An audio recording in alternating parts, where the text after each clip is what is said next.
राधे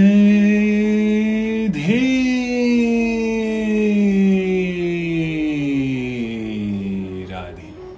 चलिए आज हम चर्चा करेंगे प्रभु के मुख्य रूपों के बारे में।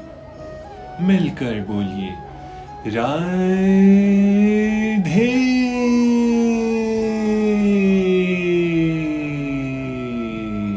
राधे।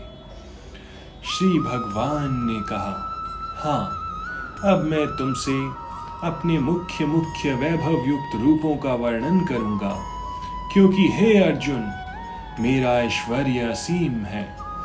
कृष्ण की महानता तथा उनके ऐश्वर्य को समझ पाना संभव नहीं है।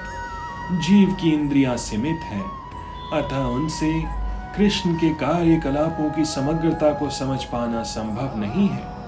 तो भी भक्तजन कृष्ण को जानने का प्रयास करते हैं, किंतु ये मानकर नहीं कि वे किसी विशेष समय में या जीवन अवस्था में उन्हें पूरी तरह समझ सकेंगे, बल्कि कृष्ण के वृतांत इतने आस्वाद्य हैं कि भक्तों को अमृत तुल्य प्रतीत होते हैं। इस प्रकार भक्तगण उनका आनंद उठाते हैं। भगवान के ऐश्वर्यों तथा उनकी विविध शक्तियों की चर्चा चलाने में शुद्ध भक्तों को दिव्य आनंद मिलता है, अतः वे उनको सुनते रहना और उनकी चर्चा चलाते रहना चाहते हैं। कृष्ण जानते हैं कि जीव उनके ऐश्वर्य के विस्तार को नहीं समझ सकते, फलतः वे अपनी विभिन्न शक्तियों के प्रमुख स्वरूपों का ही वर्णन करने के लिए राजी होते हैं।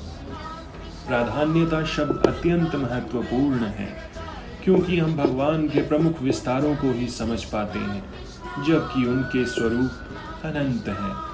इन सबको समझ पाना संभव नहीं है।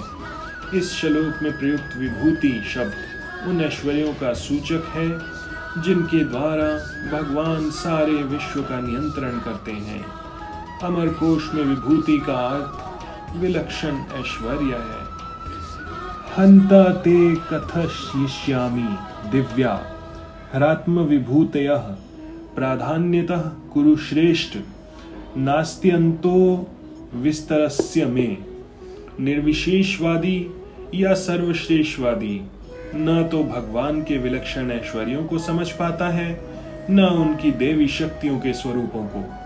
भौतिक जगत में तथा वैकुंठ लोक में उनकी शक्तियां अनेक रूपों में फैली हुई है। अब कृष्ण उन रूपों को बताने जा रहे हैं जो सामान्य व्यक्ति प्रत्यक्ष रूप से देख सकता है। इस प्रकार उनकी रंग बिरंगी शक्ति का आंशिक वर्णन किया गया है। मिलकर बोलिए राधे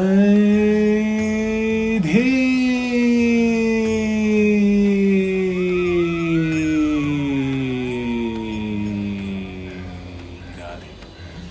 हरे कृष्ण कृष्ण कृष्ण हरे हरे, हरे राम राम राम हरे हरे। ओम कृष्णाय वासुदेवाय हरे परमात्मने प्रणतः क्लेशनाशाय गोविंदाय नमो नमः। ओम नमो भगवते वासुदेवाय नमः। हरि शरणम